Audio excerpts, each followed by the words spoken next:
अस्सलाम वालेकुम रहमतुल्लाहि व बरकातुहू। जब हम दावत देते हैं, लोगों से इस्लाम को प्रेजेंट करते हैं, इस्लाम की बातें बताते हैं, हक बातें बताते हैं, तो बहुत सारे सवालात किए जाते हैं। बेसिकली दाई की हैसियत जो है एक मौलम की होती है, टीचर्स की होती है, और मदऊ के की हैसियत जो है एक सीखने वाले की होती है। तो वो बहुत सारे सवालात करते हैं। जब वो आपके सामने खुलते हैं तो जाहिर सी बात है उनके जहन में जो भी सवालात हैं वो पूछेंगे, और ये एक अच्छी बात है, और हमारे पास उसका सही कुरान की रोशनी में, हदीस की रोशनी में जवाब होना चाहिए। ऐसे ही एक सवाल जब मैं दावत दे रहा था, कई बार इस तरह के सवाल आए अपने कलीग को जो हमसे जूनियर भी था।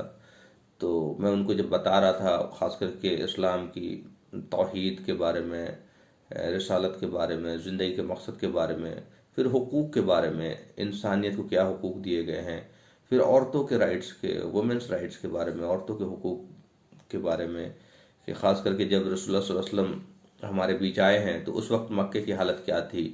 लड़कियों को कई बार लोग जिंदा दफन कर देते थे, विधवाओं के साथ बहुत जुल्म होता था।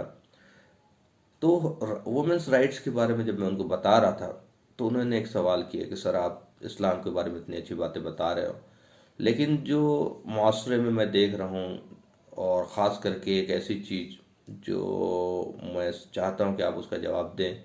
तो मैंने बोला हाँ आप बताइए, कौन सा सवाल है आपके, क्या जानना चाहते हैं। तो बोले ये हलाला क्या है, और ये हलाला सेंटर बहुत जगह खुले हुए हैं, या हलाला के नाम पे जो औरतों के साथ जुल्म होता है, या हलाला है क्या, काफ़ी इसके चर्चे सुनते हैं।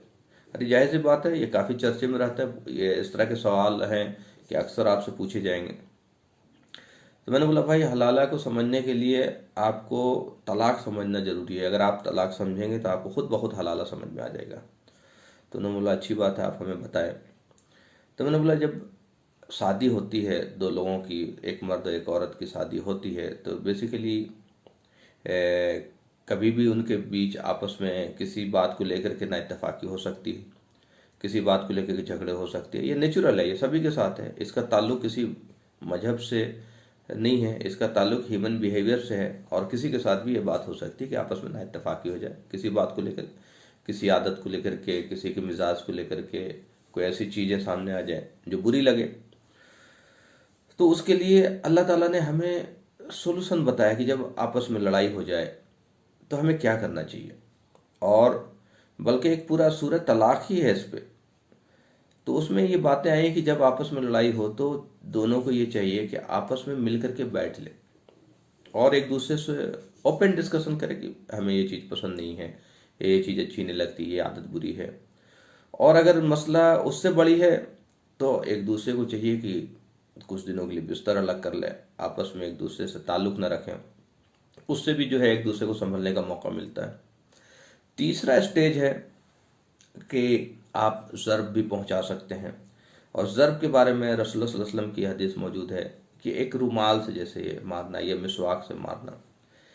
और चौथी बात है जो खासी इम्पोर्टेंट, खासी अहमियत रखती है, वो ये है कि अगर इन सब स्टेजेस के बाद भी आपस के ताल्लुकात में सुधार नहीं है, तो अगर बात बढ़ जाती है, कोई ख़ास आपस में अंडरस्टैंडिंग नहीं बन पा रही, सिवाय इसके कि खुली फहासी या खुली कोई मतलब कोई औरत खुली फहासी पे उतर जाए, तो वो एक एक्सेप्शनल केस है जहाँ पे तलाक अगर वो दिया तो तलाक हो जाएगी। लेकिन हम एक्सेप्शन केस की बात छोड़ देते हैं। अगर हम जनरल केस की बात करें कि एक नॉर्मल जो मियाँ बीवी की ज़िंदगी है जिसमें लड़ाई झगड़े या कुछ भी बात हो जाए जो तलाक की नौबत तक आ जाती है, तो जो चौथा स्टेज है वो है आर्बिट्रेशन का। कि मर्द को चाहिए कि अपने घर वालों में से दो लोगों को, बड़े बुजुर्ग को बुलाएं, औरत को चाहिए कि अपने दो लोगों को बुलाएं। क्योंकि मियाँ बीवी हो सकता है आपस में ज़िद में एक दूसरे को ना बताएं, एक दूसरे से कम्युनिकेशन ना करें, लेकिन अपने घर वालों को तो बता देंगे कि भाई क्या प्रॉब्लम है, लड़के की तरफ से क्या प्रॉब्लम है, या लड़का वाला बताएगा लड़की की तरफ से क्या प्रॉब्लम। तो ये जो आर्बिट्रेशन में जो लोग बैठेंगे ये बेसिकली डिसाइड करेंगे। वो कहेंगे भाई तुम्हारा मामला तो बहुत छोटा है, बहुत ही हल्का है, ऐसी तो कोई बात ही नहीं है। तो वो चाहें तो सुलह करा दें, बेशक सुलह कराने के लायक होगा तो सुलह करा देंगे, और ये में भलाई है कि वो सुलह करा दें, कोशिश हो कि सुलह करा दें।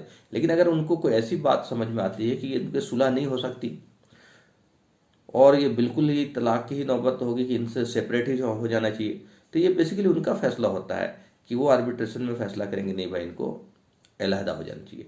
अब उनके फैसले के बाद ये लड़का जो है उनको तलाक देगा, लेकिन तलाक के शराइत में ये है कि आप दौरे हैज में या मेंस्ट्रुएशन पीरियड में नहीं दे सकते, बल्कि बाकी तहारत के पीरियड में देंगे। तो ये भी एक इम्पोर्टेंट है कि आप अचानक या बिल्कुल बगैर समझे हुए, बगैर सोचे हुए, या जुनून की हालत में या नशे की हालत में ये तो दे ही नहीं सकते। इस स्टेज को अगर आप फॉलो करेंगे जो अल्लाह का हुक्म है, तो उसमें है कि आप तहारत का अगर के पीरियड में आप तलाक देंगे, और उस पीरियड को 3 तहूर तक आप जो मेंस्ट्रुएशन साइकिल है 3 का, उसको बड़ी मतलब ताकीद से गिनेंगे। उसके बाद उसमें यह कहा गया है कि ना लड़की को शौहर निकालेगा और ना लड़की खुद से निकलेगी। मतलब ये अभी उसका घर है, अभी तलाक का प्रोसेस पूरा नहीं हुआ। ना लड़की खुद अपनी मर्जी से जाएगी और ना लड़का उसको अपने घर से निकालेगा, वो उसी घर में रहेगी, उसका अभी यही घर है। और ये अपना पूरा जो इद्दत पीरियड है जो 3 मेंस्ट्रुएशन साइकिल का, उसी घर में। ये असल बहुत ही ख़ास बात है कि ये एक्चुअली रियलाइजेशन पीरियड है, जिसको हमने खो दिया कि अक्सर लोग जो उसमें तलाक देते हैं और निकाल दिया, उसको मायके भेज दिया। ये एक्चुअली रियलाइजेशन पीरियड है, और इसमें अल्लाह ताला हुक्म देते हैं कि इस रियलाइजेशन पीरियड में उनको गौर व फिक्र करना है, उनको सोचना है कि भाई हो सकता है लड़का को ध्यान आए कि भाई नहीं, ये हमारी अंडरस्टैंडिंग गलत थी, या हमारी सोच गलत थी, या हमारा इन्फॉर्मेशन गलत था। और उसको अगर ये समझ में आता है कि भाई मेरा तलाक का डिसीजन गलत है या मैं गलत डिसीजन पे जा रहा हूँ, तो इद्दत पूरी होने से पहले उसको राइट्स है कि वो रुजू कर सकता है, और वो बीवी मना नहीं कर सकती। और अगर इद्दत गुजर गया और उसने ये डिसीजन नहीं लिया, तो अब लड़की की राइट्स है। अब लड़की की राइट्स ये है कि अब उसके ऊपर तलाक जो है पूरी तरह से कंप्लीट हो गया। अब लड़की की राइट है चाहे वो किसी से तलाक करे। अभी 2 सिचुएशन बनेंगे। एक तो इद्दत पीरियड से पहले वो रुजू कर सकता था, अगर रुजू नहीं किया, इद्दत पीरियड गुजर गया। अब 2 सिचुएशन है कि वो लड़की चाहे तो किसी से XYZ किसी से भी शादी कर ले, या उस साबिका शौहर से दोबारा शादी कर सकती है, बशर्ते नया निकाह होगा और नया मेहर होगा। ये उसकी सजा है।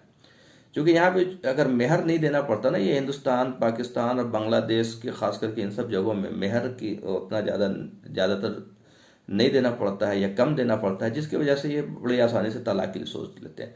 अगर लड़की की मर्जी के हिसाब से मेहर देना पड़े तो तलाक के दिमाग में ही नहीं आएगा तलाक की बातें।